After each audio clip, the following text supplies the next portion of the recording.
Welcome friends. Ready கேஸை நாளைக்கு எபிசோடில் என்ன இன்ட்ரெஸ்டிங்கான சீன்ஸ் வரப்போகுதுன்றதை பற்றி பார்க்கலாம். பார்வதி பணத்தை காணும் அப்படின்னு சொன்னதும் இந்த துணியை இங்கே வந்து மீனா தானே வச்சுட்டு போனா அப்படின்னு கேட்குறாங்க விஜயா. இப்போ கண்டிப்பாக அந்த மீனா தான் பணத்தை திருடிருப்பா அப்படின்னு சொல்கிறாங்க விஜயா. என்ன விஜயா சொல்கிற, மீனா அப்படிப்பட்ட பொண்ணுலாம் கிடையாது, அவள் உன்னோட மருமக அப்படின்னு சொல்கிறாங்க பார்வதி. திருட்டு குடும்பத்துலேருந்து வந்தவ தானே, அந்த புத்தி தானே அவளுக்கு இருக்கும் அப்படின்னு சொல்கிறாங்க விஜயா. ஏறா போய் இப்போ நான் அவளை உண்டு இல்லைன்னு பண்ணுறேன் அப்படின்னு சொல்லி கிளம்ப போகிறாங்க விஜயா. ஒரு நிமிஷம் நில்லு விஜயா, நான் சொல்கிறது கேளு அப்படின்னு சொல்கிறாங்க பார்வதி. இப்போ நீ போய் வீட்டில் என்னென்னு சொல்ல போகிற, உன் பணத்தை காணும்னு சொல்ல போகிறியா, உனக்கு எப்படி அந்த பணம் வந்துச்சுன்னு கேட்டால் என்ன பதில் சொல்லுவ அப்படின்னு பார்வதி கேட்குறாங்க. ஆமாம் இல்லை, நான் இதை பற்றி யோசிக்காமல் விட்டுட்டேன் அப்படின்னு சொல்கிறாங்க விஜயா. சரி, நான் அப்போ வீட்டுக்கு போய் உனக்கு நான் கால் பண்ணுறேன், அப்போ நீ பணத்தை காணும்னு என்கிட்ட சொல்லு அப்படின்னு சொல்கிறாங்க விஜயா. விஜயாவுமே இப்போது வீட்டுக்கு போயிட்டு பார்வதிக்கு கால் பண்ணுறாங்க. என்ன பார்வதி சொல்கிற, பீரோவில் வச்ச உன் பணத்தை காணுமா அப்படின்னு கேட்குறாங்க விஜயா. நான் எங்கே சொல்கிறேன், நீ தானே சொல்கிற அப்படின்ற மாதிரி பார்வதி அந்த பக்கம் பேசுகிறாங்க. உன் பையன் உனக்கு கொஞ்சம் கொஞ்சமாக அனுப்பின பணம் தானே அது அப்படின்னு கேட்குறாங்க விஜயா. உன் பணத்தை ஏன் பணம்னு இப்படி அழுத்தி சொல்கிறியே விஜயா அப்படின்னு பார்வதி சொல்கிறாங்க.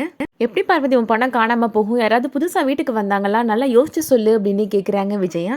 பார்வதி ஆனால் பதில் எதுவுமே சொல்லாமல் அமைதியாக தான் இருக்கிறாங்க. என்னது, மீனா பூ கொடுக்க வந்தாளா அப்படின்னு கேட்குறாங்க விஜயா. அவள் ரூமில் வந்து துணியை மடித்து வச்சுட்டு போனாளா அப்படின்னு கேட்குறாங்க. அப்போது மீனா தான் அந்த பணத்தை எடுத்துக்கிறான்னு சந்தேகப்படுறியா அப்படின்னு கேட்குறாங்க விஜயா. இதை கேட்டுட்டு இருந்த முத்துவுக்கும் மீனாவுக்கும் இப்போ கோபம் வந்துடுது. மீனா மேலே இப்படி பழி போட்டிங்கன்னா அதை பார்த்துட்டு நான் சும்மா இருக்க மாட்டேன் அப்படின்னு முத்து சண்டைக்கு போகிறாரு. நீ தானே நேற்று பார்வதி வீட்டுக்கு வந்த, பார்வதியோட ரூமில் துணியை மடித்து வச்ச, அப்போ நீ தான் அந்த பணத்தை எடுத்துருக்கணும் அப்படின்னு விஜயா அடித்து சொல்கிறாங்க. நான் உழைச்சி சாப்பிட்றவ, அடுத்தவங்க பணத்துக்கு நான் என்றைக்குமே ஆசைப்பட்டது கிடையாது அப்படின்னு சொல்கிறாங்க மீனா. உண்மையாகவே பார்வதியை தான் அங்கே பணம் வச்சுருந்தாங்கன்னு உங்களுக்கு தெரியுமா அப்படின்னு கேட்குறாரு முத்து. பார்வதியை ஃபோனை போட்டு இப்போது வீட்டுக்கு வர சொல்கிறாங்க. என்னத்தை நடந்துச்சு உண்மையை சொல்லுங்கள் அப்படின்னு கேட்குறாரு முத்து. என் பீரோவில் 2 லட்ச ரூபாய் பணம் வச்சுருந்தேன் முத்து, அதை காணும் அப்படின்னு சொல்கிறாங்க பார்வதி.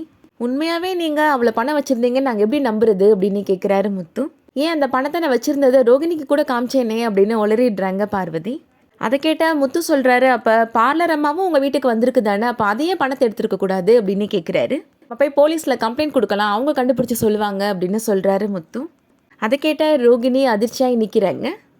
ரோகிணி கண்டிப்பாக இந்த தடவையாவது மாட்டணும்னு நினைக்கிறவங்க இந்த வீடியோவுக்கு ஒரு லைக் பண்ணிக்கோங்க. சீரியல் அப்டேட்ஸ்க்கு நம்ம சேனலை சப்ஸ்கிரைப் பண்ணிக்கோங்க. தேங்க்ஸ் ஃபார் வாட்சிங்.